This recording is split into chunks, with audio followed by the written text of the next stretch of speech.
The sound echoed through the marble floors of Gangnam's most exclusive shopping center like a gunshot. Slap. Esther Kofimensu's head snapped to the side, her locks swinging with the force of the blow.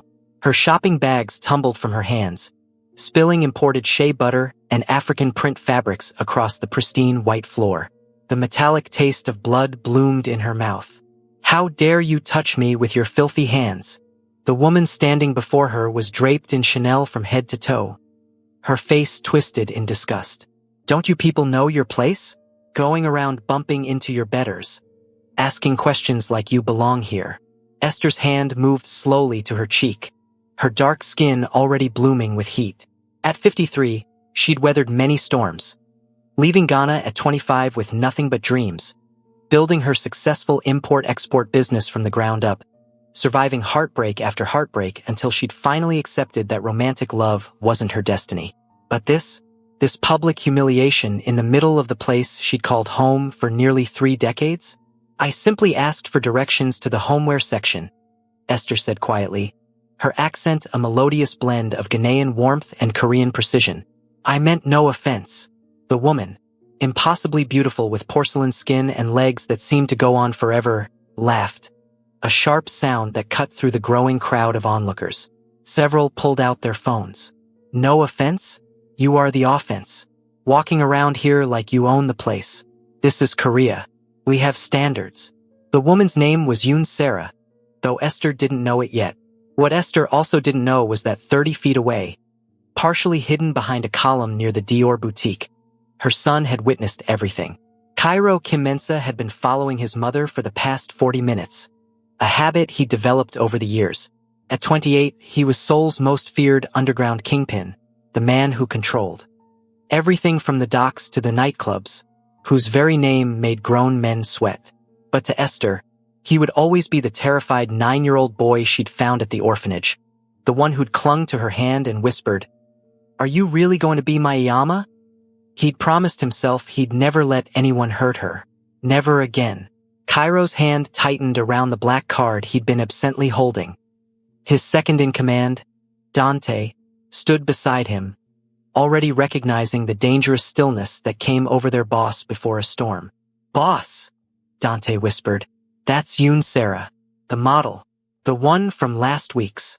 "I know exactly who she is," Cairo said, his voice dropping to a register that made Dante step back instinctively. 1 week ago, Sarah had orchestrated an accidental meeting at an exclusive restaurant. She'd played the role perfectly, demure, intelligent, laughing at his jokes, asking about his business ventures with wide, innocent eyes. Cairo had been not interested, exactly, but intrigued enough to accept when she'd suggested they meet again. He'd done his research, of course. Supermodel, brand ambassador for 3 major luxury houses, daughter of a former assemblyman and a renowned pianist. Clean record, pristine reputation. Apparently, he hadn't dug deep enough. The crowd around his mother was growing. Esther had bent to gather her scattered belongings, her movements careful and dignified despite the trembling in her hands. Sarah stood over her, still ranting, her voice growing shriller. "Look at you, crawling on the floor where you belong. Why don't you go back to whatever village you came from? Korea doesn't need more of your kind coming here. Taking our jobs, lowering our—" Cairo moved. He crossed the distance between them in seconds, his long coat billowing behind him. The crowd parted like water before a shark. Several people gasped they knew that face, that walk. The dragon of Itaewon, the ghost king of Seoul's underworld, the untouchable Cairo. Sarah's words died in her throat as she found herself face to face with the man she'd been obsessing over for months. Her expression transformed instantly, horror, then recognition, then a desperate, calculated sweetness. "Cairo, what a surprise. I was just—" His hand shot out, gripping her wrist with enough force to make her wince. "You were just what?" His voice was conversational, almost pleasant. That's what made it terrifying. "Please, finish your sentence. You were just assaulting my mother in the middle of a shopping center? Is that what you were going to say?" The color drained from Sarah's face. Your mother? But I mean, how was I supposed to know? How were you supposed to know that randomly assaulting black women in public might have consequences? Cairo's smile didn't reach his eyes. Let me educate you. Esther had risen to her feet, her bags clutched to her chest. Kai, she said softly, using the nickname only she was allowed. Let it go. I'm fine. You're bleeding, Iyama. He didn't take his eyes off Sarah. Your lip is bleeding because this creature decided you weren't human enough to deserve basic respect. The endearment, Iyama, rippled through the crowd. Phones were definitely recording now. The son of the most powerful woman some of them had ever heard of, defending his black mother against one of Korea's darlings. This would be everywhere within the hour. Sarah's professional survival instincts kicked in. She dropped to her knees, her designer dress pooling around her. I'm so sorry. I didn't know. Please, Cairo, I made a terrible mistake. I was stressed. I wasn't thinking. You weren't thinking when you struck my mother, Cairo said coldly. But you were thinking clearly enough to launch into a racist tirade. Interesting how that works. Esther stepped forward, placing a hand on her son's arm. Up close, Sarah could see the older woman properly for the first time. High cheekbones, skin like polished mahogany, eyes that held both pain and an unsettling amusement. She was wearing a simple but elegant outfit, clearly expensive if you knew what to look for, which Sarah did. This wasn't some random woman. This was someone who belonged here as much as anyone. Get up, child, Esther said, her voice carrying the particular tone of a woman who'd raised a stubborn boy into a powerful man. Groveling on the floor helps no one. It certainly doesn't undo what you've done. Sarah scrambled to her feet, tears streaming down her carefully made-up face. Please, I'm begging you. I'll do anything. I'll apologize publicly. You'll come to my house, Esther interrupted, surprising everyone, including Cairo. For the next 2 weeks, every evening after your shoots and appearances, you'll come to my home. You'll help with chores. You'll sit at my table. You'll learn what you clearly were never taught. Iyama, Cairo said, warning in his voice. She doesn't deserve. This isn't about what she deserves. Esther's eyes were sharp as she studied Sarah. This is about what she needs. Look at her, Kai. Really look. Cairo didn't want to look at Sarah ever again, but he obeyed his mother. What he saw was a woman who'd probably never heard the word no in her life, who'd been told she was perfect so many times she'd started believing she was above consequences. A woman shaped by privilege into something brittle and hollow. 2 weeks, Esther repeated, speaking directly to Sarah now. You want forgiveness? You want my son to even consider speaking to you again? Then you'll show up at my door tomorrow at 7 p.m. I'll text you the address. You'll arrive on time, you'll do as you're told, and maybe you'll learn something about being a human being. Sarah nodded frantically, mascara running down her face. Yes, I'll be there. Thank you, Mrs. Kim Mensah. Thank you so much.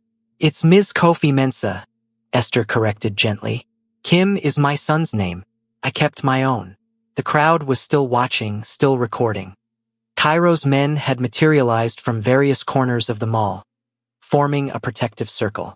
Dante approached with Esther's cleaned and repacked bags. Your car is ready, ma'am, Dante said, bowing respectfully to Esther. She'd fed him jollof rice when Cairo had first brought him around, had asked about his grandmother's health every time she saw him. All of Cairo's inner circle loved Esther. It made what they'd just witnessed even more enraging. As they walked toward the exit, Esther hooked her arm through Cairo's. You followed me again, she said, not quite a question. Always, Iyama. My overprotective boy. But she was smiling, leaning into him slightly. Though I suppose today I'm grateful for it. I should have moved faster. I should have stopped her before she touched you. The self-recrimination in his voice was clear. Kai, look at me. Esther stopped, turning to cup his face with both hands. Around them, his men pretended not to watch this moment of tenderness from the city's most dangerous man. You cannot protect me from everything. The world is what it is. But you can help me change it, one ignorant person at a time. That's what we're going to do with that girl. You really think she can change? I think everyone deserves the chance to try. Besides, Esther's smile turned mischievous. a glimpse of the humor that had helped her survive every hardship. I'm going to enjoy making her scrub my floors. These old knees don't bend like they used to. Cairo laughed despite himself, pressing a kiss to her forehead. You're a devious woman. I learned from the best, she shot back. You think I raised Seoul's biggest troublemaker without developing some tactics of my own? They walked out into the afternoon sun, leaving chaos and viral videos in their wake.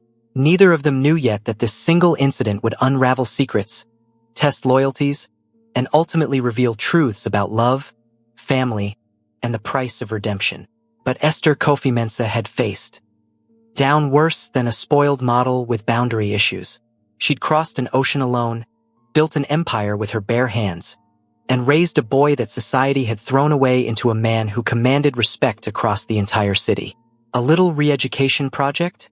That was just Tuesday. Sarah arrived at Esther's home at exactly 6:58 p.m. the next day, her hands shaking as she pressed the buzzer. The house wasn't what she'd expected. She'd imagined something ostentatious. Cairo could certainly afford it, but instead found herself facing a beautiful Hanok-style home that had been modernized while keeping its traditional bones. The courtyard was filled with plants, including what looked like a small vegetable garden. Warm light spilled from the windows, and she could smell something incredible cooking. The door opened, but it wasn't Esther. It was Cairo, dressed casually in black pants and a simple white shirt, looking nothing like the terrifying figure from yesterday and everything like the charming man who'd made her heart race at dinner last week. You're early, he observed neutrally. I didn't want to be late. Sarah had dressed carefully. Modest jeans, a simple blouse, her hair in a ponytail. No makeup beyond some lip balm. She was trying. Kai, stop intimidating the girl and let her in. Esther's voice called from inside. The stew will burn if I don't stir it. Cairo stepped aside wordlessly. Sarah entered, removing her shoes automatically and slipping into the guest slippers provided. The interior was warm, lived in, filled with an eclectic mix of Korean and African art. Photos covered one wall.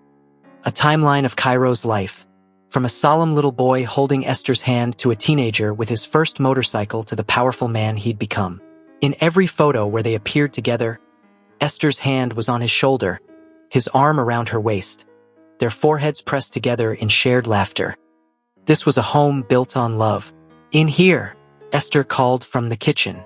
Sarah found her at the stove, stirring a large pot of something that smelled like heaven and spices Sarah couldn't identify. She was wearing an apron over comfortable clothes, her locks tied back with a colorful scarf. Good, you're on time. Wash your hands, soap is by the sink. Then you can start chopping vegetables. We're making groundnut soup and jollof rice tonight. I don't know how to cook, Sarah admitted quietly. Esther turned to look at her fully, and Sarah saw something shift in those dark eyes. Not judgment exactly, more like confirmation of a suspicion. You're 26 years old and you don't know how to cook? Esther asked. My family always had staff, and now I have a meal service. My nutritionist plans everything. I see. Esther wiped her hands on her apron. And cleaning? Laundry? Basic life skills. Sarah shook her head mutely. Well then. Esther's smile was sharp but not unkind. We have more work to do than I thought. Come here, child. Let me teach you something your mother should have.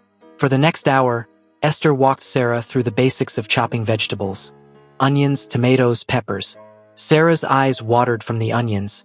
Her cuts were uneven, and she nearly sliced her finger twice. Through it all, Esther corrected her with patience, adjusting her grip on the knife, showing her the proper technique. Cairo had disappeared to his room, giving them space, though Sarah could feel his presence in the house like a magnetic pull. Why are you doing this? Sarah finally asked as she struggled with a particularly stubborn sweet potato. I was horrible to you. You should hate me. Esther was quiet for a moment, stirring the groundnut soup. Do you know why I came to Korea, Sarah? No, ma'am. I came because I fell in love.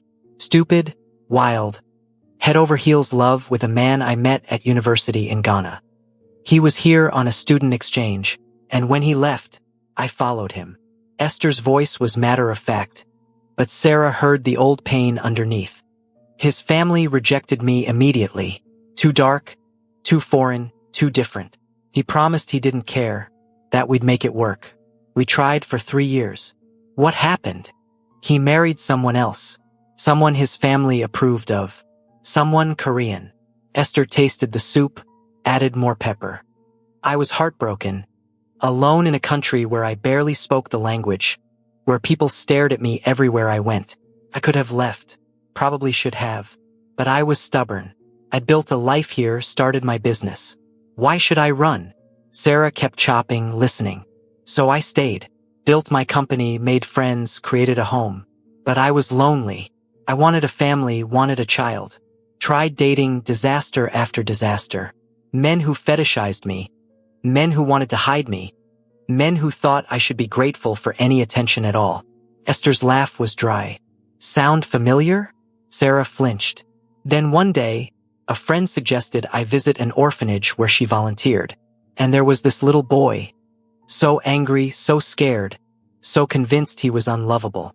9 years old and already certain the world had nothing good for him. Cairo, Sarah whispered. Cairo, Esther confirmed, her voice softening with a love so profound it made Sarah's chest ache. He'd been given up by his birth mother when he was 5.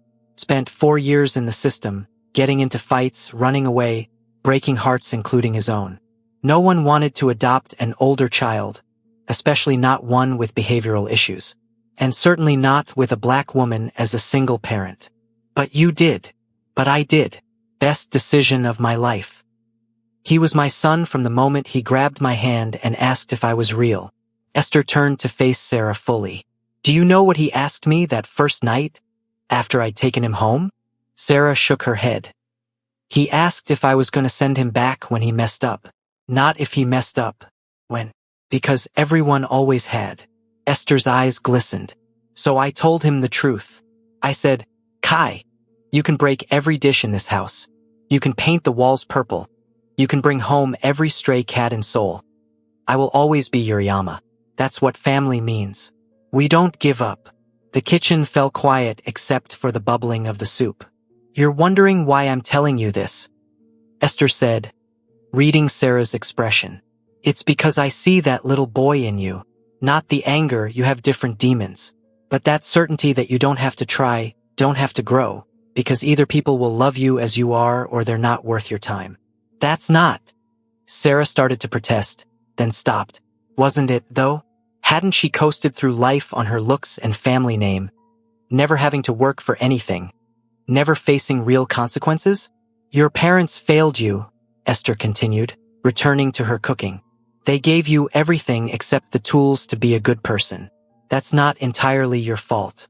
But what you do now, how you choose to grow from this, that's all you. I don't know how, Sarah admitted, tears starting to fall. I don't know how to be different. That's why you're here. Finish those vegetables, then you'll help me set the table. After dinner, you'll wash the dishes, I'll teach you how. Then tomorrow you'll come back and we'll do it again. And the day after that. Until you start understanding that being human isn't about being perfect or beautiful or powerful. It's about showing up, doing the work, and treating people with dignity even when no one's watching. The front door opened, and voices filled the hallway. Sarah recognized Dante's laugh, followed by others. Cairo's inner circle, she realized. The most dangerous men in Seoul, coming for dinner at his mother's house like a bunch of college students. Yama, we brought dessert, Dante called. That bakery you like in Hongdae.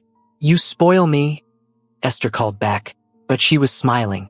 Sarah, put those vegetables in the bowl and help me carry dishes to the table. My boys eat like wolves. We'll need everything. The dinner that followed was unlike anything Sarah had ever experienced. 8 people crammed around Esther's table. Cairo, Dante, and 5 other men whose names she struggled to remember. They ate with enthusiasm, praising Esther's cooking, arguing good-naturedly about football and business, treating her with a reverence that went beyond respect into something almost sacred. And they completely ignored Sarah. Not cruelly, they weren't rude, but they didn't include her in conversation, didn't ask her questions, didn't acknowledge her presence beyond basic politeness. To them, she was invisible. irrelevant. For a woman who'd spent her entire life being the center of attention, it was devastating. After dinner, true to her word, Esther taught Sarah how to wash dishes properly. The men had scattered to the living room, their voices carrying as they discussed business in careful euphemisms. Cairo had disappeared entirely. "He does that," Esther said, catching Sarah's searching glance. "When he's processing something, he needs space. Best to let him be." "He hates me now," Sarah said quietly, scrubbing a pot with more force than necessary. "He's disappointed. That's worse." Esther handed her another dish. "Cairo doesn't hate easily, but he doesn't forgive easily either, especially when it comes to me. You struck the one person in this world he would die for. Did you think there wouldn't be consequences? I didn't think at all. That's the problem." Sarah's hands stilled in the soapy water. "I saw a black woman and I just reacted, like I'd been taught to react, like I'd seen my parents react. It was automatic. And that," Esther said firmly, "is exactly what we're going to break. Automatic prejudice, automatic cruelty, automatic assumption that you're better than someone because of how they look. It's going to be uncomfortable. You're going to resist. But if you truly want to change, you have to do the work." They finished the dishes in silence. When everything was clean and put away, Esther walked Sarah to the door. "Same time tomorrow," she said. "We'll work on laundry and meal planning." "Ms. Kofi Mensah," Sarah started, then paused. "Thank you for not just destroying me. You could have, Cairo could have, after what I did. What I said, you'd have been justified." "Destruction is easy," Esther replied. "Building something better, that takes real strength. Let's see if you have it." After Sarah left, Esther found Cairo on the balcony of his old room, smoking a cigarette and staring out at the Seoul skyline. "You should quit those," she said, joining him. "You should let me handle Sarah my way," he countered. But there was no heat in it. "Which would be exile, professional destruction. Maybe have Dante arrange for her to find out exactly how unpleasant I can be when someone hurts my family." "Very measured and reasonable," Esther said dryly. She took the cigarette from his fingers and stubbed it out. "This is better. Trust me. She doesn't deserve your kindness. Probably not. But I'm not doing this for her, Kai. I'm doing it for you." Esther took his hand, lacing their fingers together. "You carry so much anger, my son. About your birth mother, about the system, about every person who looked at us and saw something wrong.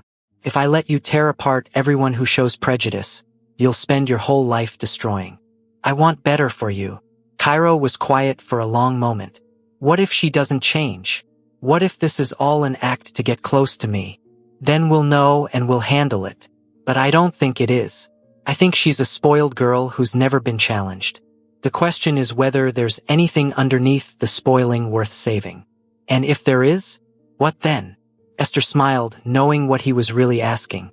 "Then she'll be a better person who learned an important lesson. That doesn't mean you have to date her, Kai. You don't owe her romance because she managed to become a decent human being. That's a separate question entirely." "Good, because I meant what I said. I don't want her." But Esther heard the tiny thread of uncertainty in his voice and kept her knowing smile to herself.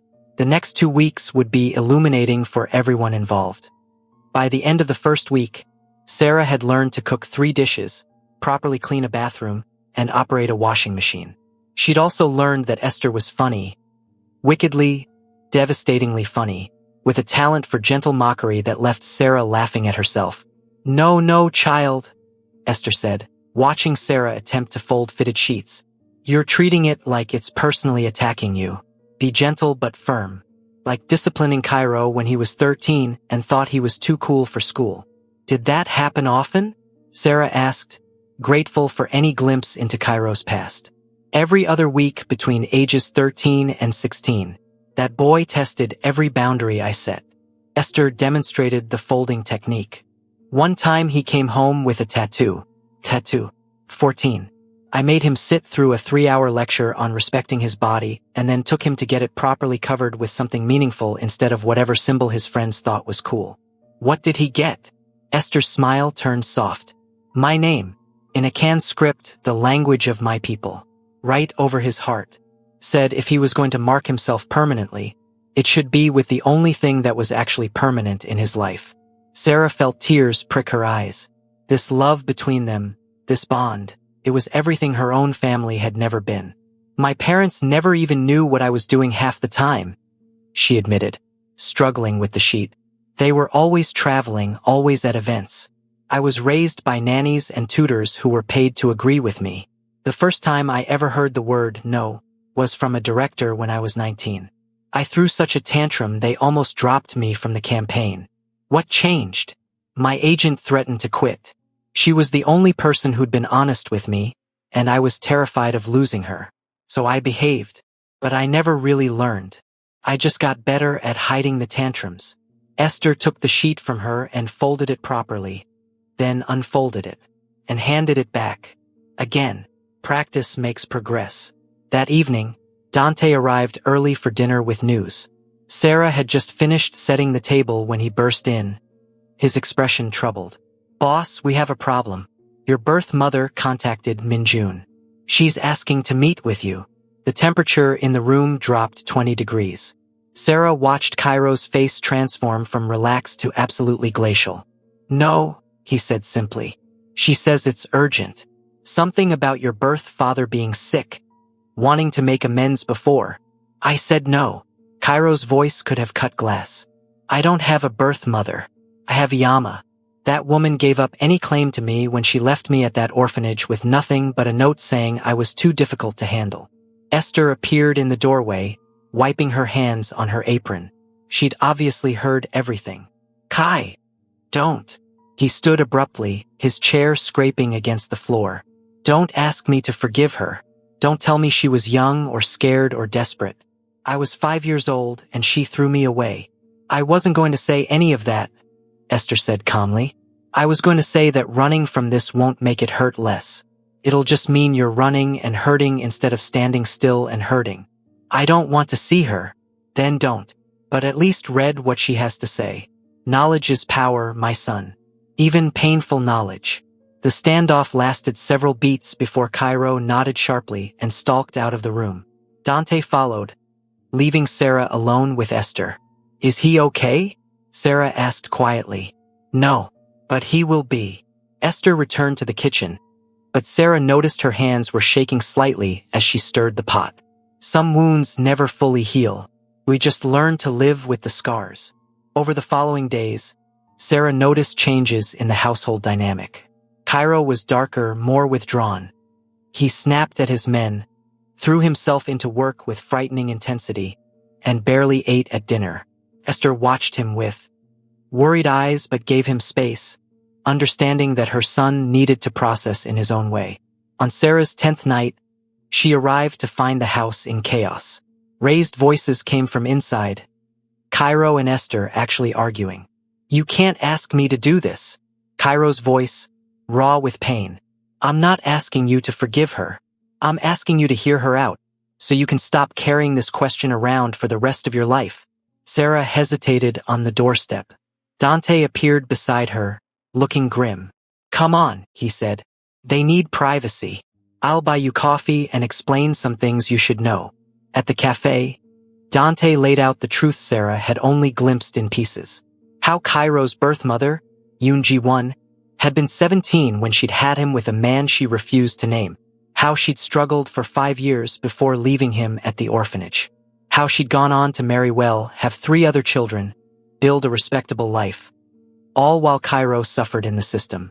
He's Seoul's most powerful underground figure, Dante said, stirring his coffee. But he started as a kid no one wanted. You know why he's so protective of Iyama? Sarah shook her head. Because when he was 11, some parents at his school found out she'd adopted him. They started a petition to have him removed, saying it was inappropriate for a black single woman to raise a Korean child.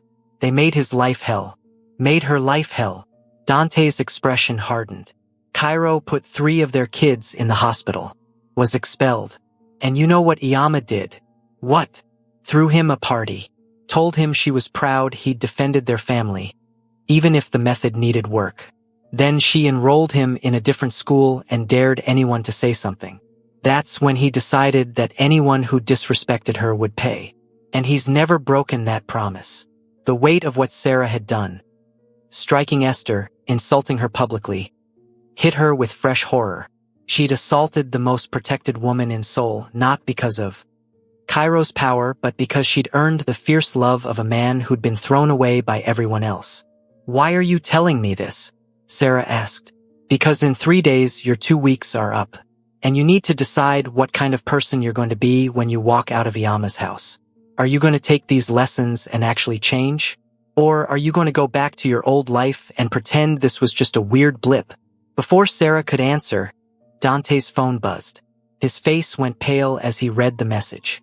"We need to go. Now." They rushed back to find ambulance lights flashing outside Esther's house. Sarah's heart stopped. Inside, they found Esther sitting on the couch, looking annoyed while a paramedic checked her blood pressure. Cairo was pacing like a caged tiger, and the living room showed signs of a scuffle. Overturned furniture, broken glass. "What happened?" Dante demanded. "Yoon Ji-won happened," Esther said dryly. "Decided to show up uninvited with her husband, demanding to see Cairo. When I told them to leave, her husband got aggressive. Tried to push past me. He grabbed her," Cairo corrected, his voice deadly quiet. "Put his hands on my mother. So I broke his wrist and 3 ribs before the police arrived." Sarah looked around properly now and spotted them. A woman about Esther's age, beautifully dressed but with tears streaming down her face, and a man in an expensive suit being treated by another paramedic, his wrist at an unnatural angle. "Kai!" the woman sobbed. "Please, I just wanted to talk to you. I wanted to explain. You wanted to ease your conscience?" Cairo cut her off.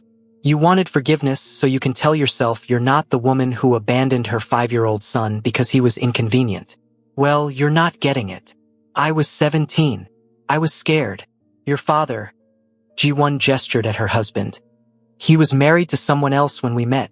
I was a child myself, pregnant and alone. What was I supposed to do? Literally anything except leave a little boy in an orphanage with abandonment issues that would take years of therapy to even begin to address." Cairo shot back. "Anything except build a perfect life with a perfect family, while I convinced myself I was unlovable garbage." "You're not garbage," Ji-won whispered. "You never were. I was wrong, I was cowardly, I made terrible choices. But I want to make it right. I want to know my son." The room fell silent except for the crackle of police radios outside. Esther stood slowly, waving off the paramedic. She walked to where Ji-won sat and looked down at her with an expression Sarah couldn't quite read. "You don't get to know him," Esther said quietly. "That privilege is reserved for people who showed up, who did the work, who loved him when he was difficult and angry and convinced the world hated him." She paused. "But he deserves to know why. Not your excuses, not your justifications. The truth, whatever it is." She turned to Cairo. 5 minutes. Hear her truth. Then she leaves and you can decide if you ever want contact again. But this question mark hanging over your life, it needs to end. The 5 minutes turned into 20. Sarah, Dante, and the others waited outside with Esther while Cairo listened to his birth mother finally explain. The husband, his birth father apparently, had been a married assemblyman carrying on an affair with a teenager. When Ji-won got pregnant, he'd panicked and cut her off. She tried to raise Cairo alone but had been disowned by her family, struggled with poverty and depression. When the assemblyman's wife died and he'd come back into her life offering marriage and legitimacy, she'd convinced herself that Cairo would be better off in the system than in their shameful secret. "She was wrong," Esther said flatly when Ji-won finally left, looking shattered. "She was selfish and cowardly, but at least now he knows." Cairo emerged looking exhausted but somehow lighter. "I don't forgive her. Maybe I never will. But knowing why, it helps. A little." Esther pulled him into a hug, and Sarah watched this complicated, dangerous man melt into his mother's arms like a child seeking comfort. "You were never unwanted," Esther murmured. "Not by me. Never by me. I know, Yama. I know." The next evening was Sarah's last mandatory visit. She'd learned more in 2 weeks than in 26 years of life. How to cook, clean, think about others. But more importantly, she'd learned about real love, real family, real strength. She arrived with flowers, not expensive roses, but bright African daisies she'd found at a market Esther had mentioned. "For your garden," Sarah said, presenting them. "I wanted to give you something that would last." Esther's smile was warm. "You've done well, child. I'm proud of the work you've put in." "I want to keep coming," Sarah blurted out. "Not because I have to, because I want to. Once a week, maybe, to learn more recipes, to talk, to—" She trailed off, uncertain how to articulate this feeling of having found something she'd been missing her whole life. "You want family," Esther said gently. "Real family, who sees you for who you are and loves you anyway." "Yes," Sarah whispered. "Then you're welcome here, as long as you continue growing. As long as you're genuine." That night, Cairo joined them for dinner, the first time in days. He looked at Sarah properly for the first time since the mall incident. "You're different," he observed. "I'm trying to be better," she corrected. "It's going to take more than 2 weeks to undo 26 years of being terrible." "Honesty, that's new. Your mother taught me that lies only protect the ego, not the soul." Cairo's lips quirked. "She does have a way with words." They ate Esther's fish stew, and conversation flowed more easily than Sarah had expected. But there was no romance in the air, no second chances at the date they'd once had. That ship had sailed, and Sarah found herself surprisingly okay with it. What she'd found here was more valuable than romance. She'd found a mirror that showed her who she really was, and a guide willing to help her become someone better. After dinner, Sarah helped clean up one last time. "He'll never date me, will he?" she asked Esther quietly. "Probably not," Esther confirmed. "You hurt me, which means you hurt him. That's not something he'll get past easily, if ever. I don't blame him. I wouldn't either, in his place. But that doesn't mean you can't find love elsewhere," Esther continued. "Real love. With someone who sees this new person you're building and values her. Someone you don't have to pretend for." "How will I know when I find it?" Esther smiled, thinking of her son. "You'll know because they'll make you want to be better. Not because you're afraid of losing them, but because their love makes you brave enough to face your own flaws. That's real love. Everything else is just habit." 3 months later, Sarah stood on stage accepting an award for her new campaign. One that featured models of every shade and background, that celebrated diversity in ways Korean fashion had rarely seen. In the audience sat Esther, beaming with pride. Cairo hadn't come. He rarely attended public events if he could help it. But he'd sent flowers, sunflowers, Sarah's new favorites, which Esther had taught her to grow in her apartment's small balcony garden. The card read, "Proud of your growth. Keep going. K." It wasn't love. It wasn't romance. But it was acknowledgement from the man whose respect she'd lost and worked hard to earn back, even knowing she'd never have it completely. And that, Sarah thought as she gave her speech about second chances and the people who give them to us, was enough. After the ceremony, Esther met her for coffee. "You look happy," Esther observed. "I am. Is that weird? I lost my chance with your son. My parents are barely speaking to me because I called them out on their racism. Half my old friends think I've gone crazy. But I'm happy. That's not weird at all. That's growth." Esther squeezed her hand. "You're building something real now. A life based on who you actually are, not who everyone told you to be. That's terrifying and exhilarating." "I met someone," Sarah admitted shyly. "A photographer. He's not rich, not famous. But he listens when I talk, and he challenges me when I'm being selfish, and he makes me laugh. Then I'm happy for you. Would you meet him? I value your opinion. Of course. Bring him to dinner this Sunday. I'm making jollof rice." Later, Sarah would bring her photographer to Esther's house, where he'd charm everyone with his humility and make Esther laugh with his terrible Korean puns. Cairo would shake his hand and tell him quietly that if he ever made Sarah cry, he'd regret it. But it would be said with a tiny smile that suggested maybe, possibly, he was starting to forgive. But in that moment, sitting in the cafe with the woman who'd shown her what real strength looked like, Sarah felt something she'd never experienced before. She felt like she was exactly where she was supposed to be, becoming exactly who she was meant to become. And Esther, watching this young woman who'd traveled from cruelty to compassion, felt the same satisfaction she'd felt watching Cairo grow from an angry, scared boy into a powerful man who protected the people he loved. Some people are born into families. Others build them from scratch, piece by careful piece, choosing love over biology, effort over ease. Esther Kofi Mensah had built herself an empire of a different kind. Not money or power, but a collection of souls she'd helped repair, including her son's and now, perhaps, Sarah's too. It was more than enough. It was everything. 5 years later, the garden behind Esther's house had grown wild and beautiful, much like the family that gathered in it. Iyama, Uncle Kai said a bad word. The accusation came from a small voice filled with righteous indignation.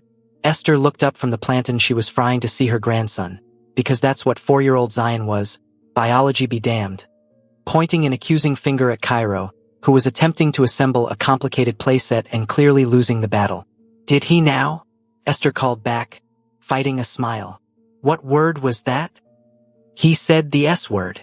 Zion whispered dramatically, his eyes wide.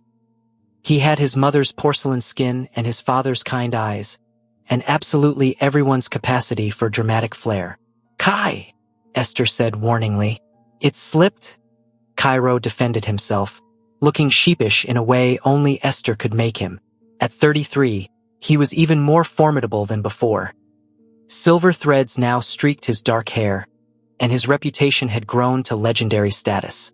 But right now, he was just a man being scolded by his mother while a 4-year-old watched with satisfaction. Uncle Kai has to put money in the swear jar, Zion announced smugly. Uncle Kai is building you an entire climbing structure in the heat, Cairo countered. I think that earns me one S word. Nope, rules are rules. You said so. Dante, lounging in a chair with a beer, laughed so hard he nearly choked. The kids got you there, boss. I'm going to remember this when you need a favor, Cairo muttered, but he was already pulling out his wallet and handing Zion a bill for the jar they kept on Esther's counter. The money went to the children's charity Esther had founded 3 years ago, because of course she had. The back gate opened, and Sarah entered carrying a massive tray of desserts. Her photographer husband Minho right behind her with their 1-year-old daughter, Amara, balanced on his hip. Sorry we're late. Someone decided nap time was optional today. Sarah had cut her hair into a natural bob that framed her face beautifully, and she wore minimal makeup. 5 years of Esther's influence had transformed her from a woman who hid behind beauty into one who wielded it as just one tool among many. Auntie Sarah. Zion abandoned his vigil over Cairo's swearing to race toward her. Did you bring the chocolate ones? Would I forget? Sarah ruffled his hair affectionately, then paused to hug Esther properly. Something smells amazing. Jollof rice, kelaweel, grilled tilapia, and I'm trying a new groundnut soup recipe. You'll tell me if it needs adjusting. Everything you make is perfect, Sarah said loyally, then caught Esther's look. But yes, I'll give you honest feedback. I learned from the best. Minho had gravitated toward Cairo, as he always did. The two men had developed an unlikely friendship. The underground king and the quiet artist who'd somehow won over the girl everyone thought Cairo should have wanted. Need help with that? Minho asked, eyeing the playset instructions. Unless you read Swedish, we're both useless. Cairo wiped sweat from his forehead. Why did Iyama buy something that requires engineering degrees to assemble? Because my grandson deserves the best, and you said you could handle it? Esther called from the kitchen window. I'm being set up for failure, Cairo announced to no one in particular. The truth was, the playset had been Cairo's idea, purchased anonymously and delivered to Esther's house with a note that said for Zion, from someone who wishes he'd had this as a child. Esther had seen through it immediately but played along, knowing her son still sometimes struggled with direct expressions of affection for anyone but her. More guests arrived as the afternoon wore on. Dante brought his girlfriend, a lawyer who somehow found his dangerous lifestyle romantic. 3 more of Cairo's inner circle showed up with their families. Over the years, Esther's Sunday dinners had become mandatory. Attendance for anyone in Cairo's organization. She'd become the unofficial grandmother to a dozen children whose parents controlled Seoul's underworld. It was absurd. It was perfect. It was family. Iyama, Can you tell the story? Zion asked during dinner, wedged between Sarah and Esther at the long table they'd set up outside. About when you and Uncle Kai first met? Esther glanced at Cairo, who shrugged, his way of saying he didn't mind. Well, Esther began, and the table quieted. Even the adults loved the story. I walked into an orphanage one spring day, not sure what I was looking for, and there was this boy, sitting alone in a corner, glaring at everyone like they were all his enemies. That's Uncle Kai? Zion's eyes went wide. That's your Uncle Kai. So I sat down next to him, and do you know what he said to me? What? He said, "You're going to leave like everyone else. You should just go now." Esther's voice softened with memory. So I told him I'd just gotten there and wasn't going anywhere until I'd at least had some juice. We sat there for 2 hours, not talking, just existing together. And when I got up to leave, he grabbed my hand. Cairo was looking down at his plate, but Sarah noticed his jaw was tight with emotion. He asked if I was real, Esther continued, if I would come back. So I promised I would. And I did. Every day for 2 weeks until the paperwork went through and I could bring him home. And then you were a family, Zion concluded, satisfied with the ending he'd heard a dozen times. Then we were a family, Esther confirmed. The best family I could have asked for. After dinner, as the adults lingered over drinks and the children played, Sarah found herself alone with Cairo for the first time in months. He'd been traveling, expanding operations into new territories, becoming more myth than man to most of Seoul. You're good with Zion, he observed, watching her son chase fireflies with Amara toddling after him. He's easy to love. Like his uncle. She paused. I never thanked you properly. For the flowers at my wedding. For accepting Minho. For not making it weird. You became a better person. That was always the goal. Cairo sipped his whiskey. Though I'll admit I didn't think you'd actually do it. Most people don't change. Most people don't have your mother as a teacher. Sarah looked toward the kitchen where Esther was holding court, telling some story that had everyone laughing. She saved my life, Kai. Not from you, but from myself. She has a habit of doing that. They stood in comfortable silence for a moment. Do you ever regret it? Sarah asked quietly.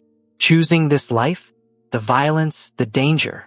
Cairo considered the question seriously. I regret the necessity of it. But I don't regret protecting what's mine. This city tried to crush me, tried to crush her. Now we're the ones who decide who gets crushed.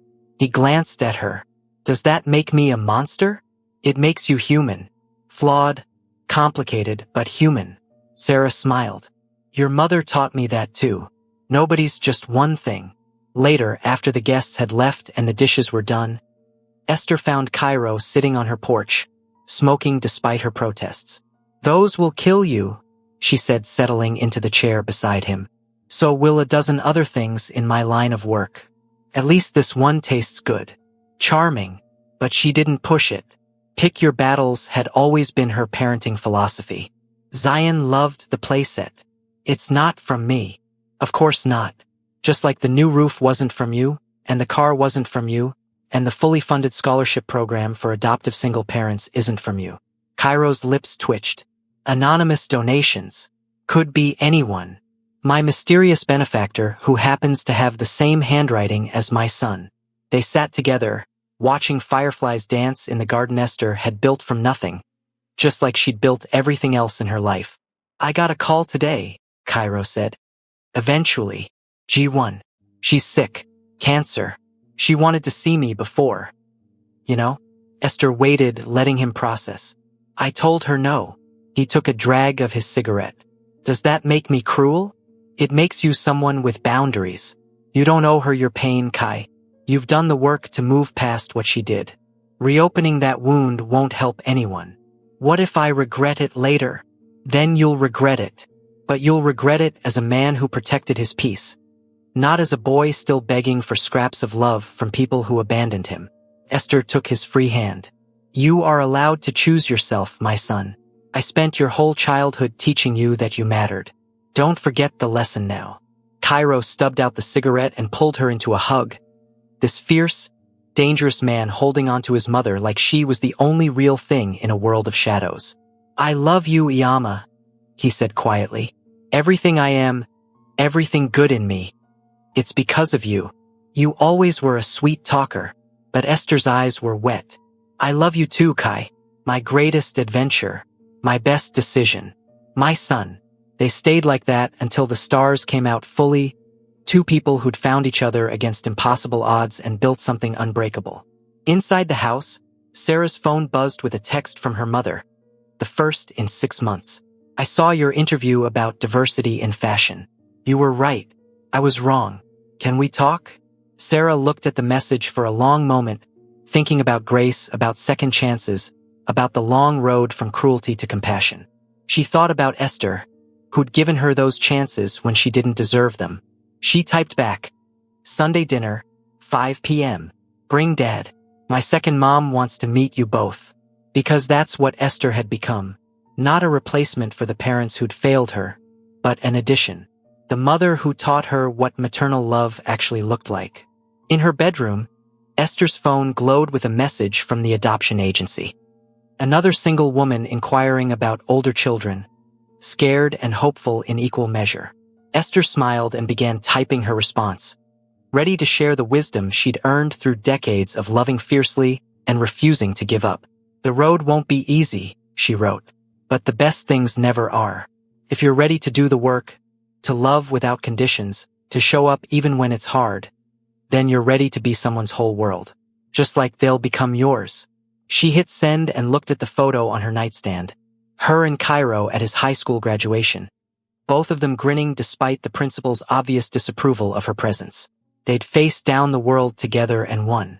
Now she got to help others do the same. Outside, Seoul glittered with possibility.